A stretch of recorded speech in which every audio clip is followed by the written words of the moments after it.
we saw you holding something up. Can you describe, and again for the record, this is 7:45:10, describe for the jurors what you were doing there? I was holding up the $20 bill that I just received.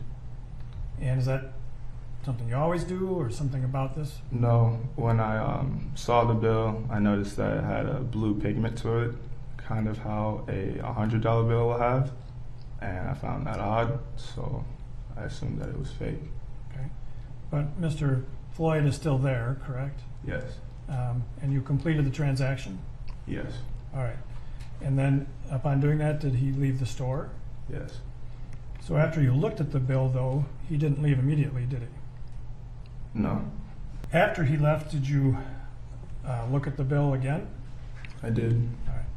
At the time that you were working on May 25th of 2020, what was the store policy about cashiers accepting $20 bills? The policy was that if you took a counterfeit bill, you would have to pay for it out of your money or your paycheck.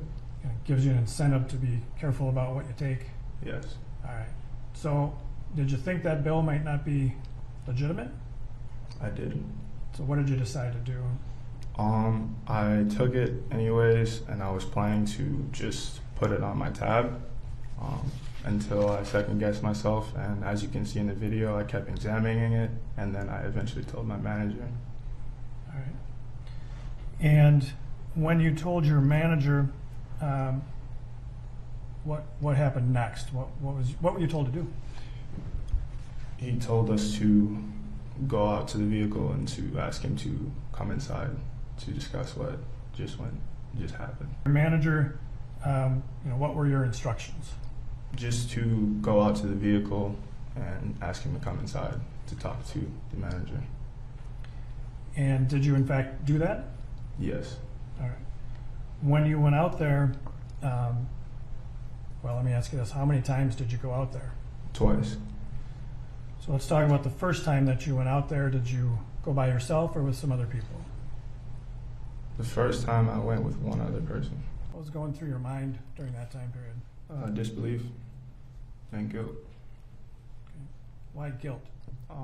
If I would have just not taken the bill, this could have been avoided. If you asked him a question, there would be much more of a slowed or delayed response. Correct.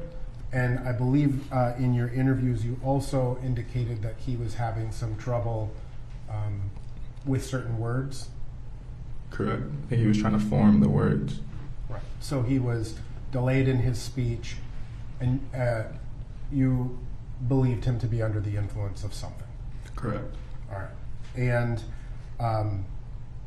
you were present when your coworker called 911? Correct. And do you recall him telling 911 that he appeared to be under the influence? Correct. And was that in part because you felt maybe he's under the influence? Partially. The other person that had come in, it kind of seemed like he was trying to scheme, like he knew it was a fake bill and he was trying to get over. I thought that George didn't really know that it was a fake bill, so I thought I'd be doing him a favor. Okay, trying to help him out. Do you recall describing some other behaviors of Mr. Floyd while he was in the store? Correct. And what were those behaviors? He was doing a couple of stretches, like a lunge. Okay. Kind of. Like kind of stepping forward like No, this? it was more of a side lunge. Start here. Like that? Correct. So for the record, I'm standing kind of feet together and stretching over to the side with one leg, right? Correct. Putting his arms in front of him.